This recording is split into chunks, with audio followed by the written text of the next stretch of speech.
আজ দেখো আমাদের গাড়ি এই চণিদা গ্রাম পৌঁছে গেছে, তো আমাদের মুখোশ বাকি ছিল নিতে। তো এবার দেখো ছেলে গেলে দমে পড়ছে আর খুলছে আর সুকল মাথায় দমে লাগাচ্ছে আছে সমীর মধ্যে পুরো পড়ছে। আর দেখো দেখে রাজায় মোড়ার নিচে আর দেখো কাড়া মোড়া চলে আইলো আমাদের, যেজন দিকে উঠাই নিয়ে চলে গেল। এবার আর দেখো পরে নিল কাড়া মোড়াটা পরে নিল, দেখতে থাকো এবার শিব উপনাম করে নিল। এবার আমরা বাইরে যাবো আস্তে আস্তে ধীরে ধীরে, ড্রাইভারটা আসর পৌঁছে গেলি আমরা। আসরে দেখছি দমে লোক এসে গেছে, মোড়াটা একটু দেখিলি বলি। তারপরে দেখছি পড়তে লাগি গেল আনতে আনতে। তারপর আরো একজন নিয়ে নিল, ইহো বলছে আমিও নাই মানবো, আমটুকু পরে নিব। তারপরে দেখো মোড়া গিলা ডোর দিয়া দিয়ে করছে।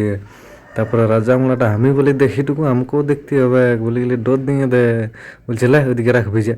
তখন নিয়ে লিলিও, তারপরে আমি লিলি, তারপরে ঘুরে ধনঞ্জয় নিয়ে নিলে আমার কাছে। তারপরে বলছিল আমার ছবি, তখন ও আর একটা রানু মন্ডলকে দেখে বলে মোড়াটা আছে, বলছে না আই হচ্ছে আয় দেখো